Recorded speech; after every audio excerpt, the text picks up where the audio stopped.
Nouveau changement à la tête de la Fnac après le mariage avec Darty. La famille Pinault cède désormais sa part à Ceconomy, la division d'équipements électroniques du groupe allemand de distribution Metro pour un peu plus de 450 millions d'euros. Bonjour Rodolphe Bonas. Bonjour. Vous êtes directeur général de Ceacom, groupe spécialisé dans la distribution.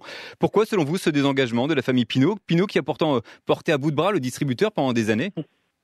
Ah oui, c'est bien le mot, porté à bout de bras, puisque vous savez, ça fait déjà plus de 15 ans maintenant que la famille souhaite se désengager de son pôle dit de distribution. Je ne sais pas si vous vous souvenez, à l'époque, ils étaient propriétaires de Surcouf, du Printemps, et là aujourd'hui, c'est la dernière pierre qui leur restait pour se débarrasser de ce fameux pôle de la distribution. Donc ça a été opéré, c'est fait. Pour se recentrer sur le luxe ? Oui. Exactement, 100% de leurs activités maintenant sont sur le luxe, donc il y a beaucoup de cohérence dans ces engagements. Il ne faut pas y lire du tout une inquiétude quant au business de la Fnac ou de Darty, c'est simplement l'aboutissement d'une stratégie d'un groupe qui souhaite définitivement s'engager pour focaliser 100% de ses investissements sur le luxe en effet. Il n'empêche qu'une famille qui a quand même porté comme ça un distributeur qui s'en va, il n'empêche également qu'Alexandre Bompard qui a favorisé le rapprochement entre Darty et la Fnac qui est également parti, puisqu'il est parti chez Carrefour. Il y a toute une réorganisation qui va se faire maintenant.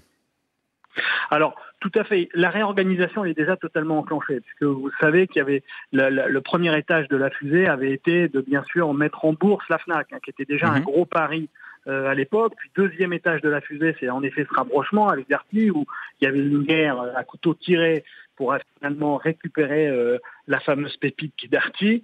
Et puis maintenant, le dernier étage de la fusée, qui est le rapprochement vers un industriel. Et là, ce qui est intéressant, si vous voulez, c'est de voir qu'en effet, le groupe Fnac Darty va se rapprocher d'un professionnel du retail et de la distribution. Et ça, c'est une grille de lecture assez importante. D'ailleurs, les marchés ne s'y sont pas trompés. Le titre a réagi favorablement parce que, en effet, la Fnac Darty, cet ensemble de 7 milliards, vient rejoindre un ensemble de plus de 22 milliards. Ça veut dire quoi ? Ça veut dire économie d'échelle, notamment, qui vont être faites entre Metro, la Fnac et Darty ? Alors voilà, il y a deux grilles de lecture. En effet, tout ce qui est économie d'échelle, un pesé très très lourd face au géant, bien sûr, qui est Amazon, qui est un vrai consortium de business et qu'ils ont en frontal. Donc, il y a vraiment cette logique de peser lourd et de jouer l'effet de taille et donc de faire bénéficier d'un certain nombre de synergies économiques. Et puis, le deuxième élément, et qui n'est pas des moindres, c'est de toujours investir dans cette croyance qui est la croyance dans un monde très chahuté, qui est la croyance entre, vous savez, le magasin, le digital et la relation commerciale. Et c'est bien ça qui est en train d'être opéré par le groupe Ceconomy, c'est de se dire au niveau européen, on va être capable de jouer à jeu égal avec Amazon et en même temps de pouvoir offrir une vision de business assez alternative, c'est-à-dire avec des magasins physiques, avec des conseillers vendeurs. Alors la question qu'on se pose tout de même, c'est pourquoi Metro, en tout cas pourquoi Ceconomy que personne ne connaît en France ?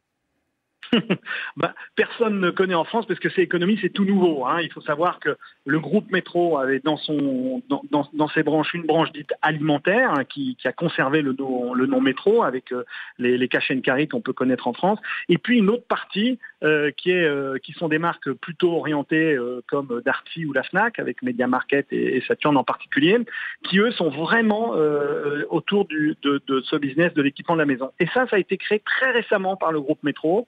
En scindant ses activités et en disant Ceconomy, ça va être ma filiale, la marque qui va porter ce business de ce qu'on appelle de l'équipement de la maison, du brun, du blanc et du gris. Vous savez, toutes ces déclinaisons de ces matériels et ces produits qu'on peut trouver chez soi. Donc, c'est pour ça que personne ne connaissait Ceconomy, parce que c'est tout nouveau. Ça vient d'être réintroduit à la bourse de Francfort le 13 juillet.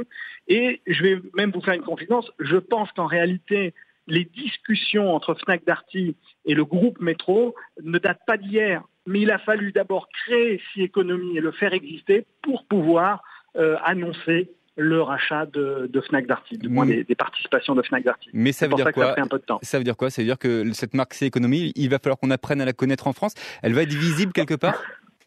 Alors, en termes de marque commerciale, je ne pense pas. En revanche, en termes d'ensemble économique, oui, il va falloir apprendre à gérer avec eux, puisque avec un ensemble de près de 30 milliards d'euros de chiffre d'affaires dans cette branche d'activité, ça va devenir un des gros leaders européens et sur des marchés très porteurs comme l'Allemagne, l'Autriche, la Suisse et bien sûr la France. Et en prenant Fnac Darty, ils ajoutent, si vous voulez, aux 1000 magasins qu'ils ont déjà, 660 magasins. Donc ça va devenir un ensemble de un peu moins de 1700 magasins et de 30 milliards d'euros de chiffre d'affaires. Donc oui, en termes d'ensemble économique, il va falloir en effet compter sur eux. C'est clairement un géant qui est en train de naître depuis quelques mois maintenant. Merci beaucoup Rodolphe Bonas, directeur général de CACOM.